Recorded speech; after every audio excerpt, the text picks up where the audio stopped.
What if the smartest kid in the hallway was the one who never went to school?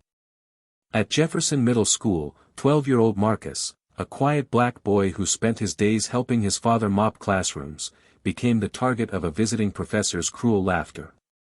A janitor's son solving real math? Don't make me laugh. The insult stung the air like a slap. No one expected what Marcus would do next. The first thing anyone heard was a sharp laugh, cold, bright, and meant to humiliate. You're telling me this boy has never been to school? And you still expect him to understand real math? Professor Whitman's voice cut across the hallway like a blade. Students turned. Teachers froze. And 12-year-old Marcus stood there, dusty from helping his father mop the floors, clutching a cracked pencil he'd found in the lost and found box. His eyes dropped to the ground, shoulders curling inward as if trying to disappear. The sun poured in through the tall windows of Jefferson Middle School, yet Marcus looked like he was standing under a spotlight. His father, the school janitor, hurried behind him with a bucket in one hand, worry etched into every line on his face.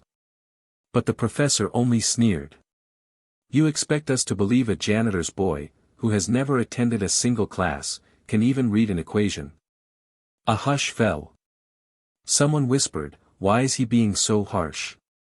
Another murmured, because the kid's black. The professor leaned closer, lowering his voice just enough for the insult to sting. Some minds just aren't made for this. The hallway seemed to shrink around Marcus as the professor grabbed a marker and wrote a tangled maze of variables across a portable whiteboard, a graduate-level problem that made even the teachers blink. Go on, he said. Prove me wrong. And suddenly, every sound faded except the tapping of Marcus's fingers against his worn pencil. That tiny rhythm carried him straight into part 2. Marcus stepped forward, every movement tight and hesitant. The crowd pressed in, waiting for him to fail. Someone snickered behind him. Another whispered, he can't even afford a backpack. A girl pointed at the frayed seams on his sleeves. Each tiny comment sliced deeper than the last. He reached for the board, but his hand trembled. For a moment, he looked like a child stranded in a storm, small, isolated, buried under the weight of eyes that doubted his very existence. His father whispered, son, you don't have to do this. But Marcus did not step back. A small detail shifted the moment, he flipped the cracked pencil between his fingers the same way his father flipped keys when thinking. That quiet gesture, almost invisible, felt like a silent act of defiance.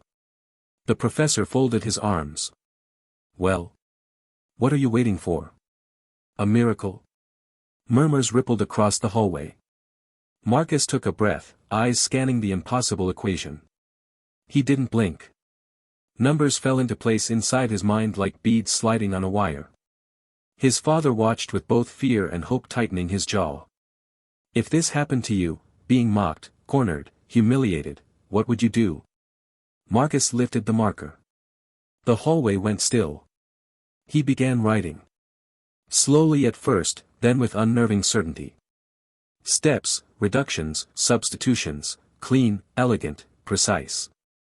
Gasps broke out as the pattern emerged. A teacher whispered, no way, that's correct. But the professor's face twisted. He memorized it. He must have cheated. Marcus paused. Just for a moment. Long enough for everyone to sense the blow land. Just long enough for the professor to smirk, believing he'd found a way out. But Marcus didn't defend himself. He simply wrote the next step, one not found in any textbook. Shock spread like a wave. Because this step corrected a tiny error hidden in the original problem. An error the professor himself had made. A silence so heavy it felt physical settled over the hallway. Marcus handed the marker back without meeting Whitman's eyes. Something in the air shifted. The twist wasn't finished, but its shadow had already fallen. The professor grabbed the board, scanning wildly. His lips parted. His breath hitched.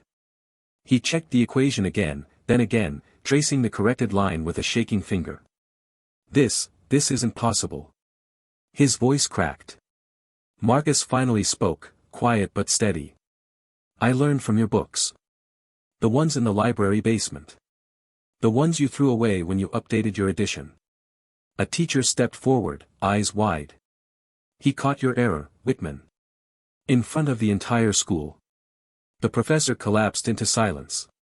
A deep, crushing silence that exposed him more than any insult could.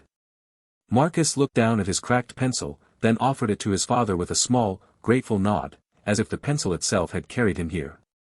Students whispered. Teachers stared. Opportunity hovered in the air. Marcus didn't gloat. He simply said, everyone learns differently. Some of us just don't get the chance.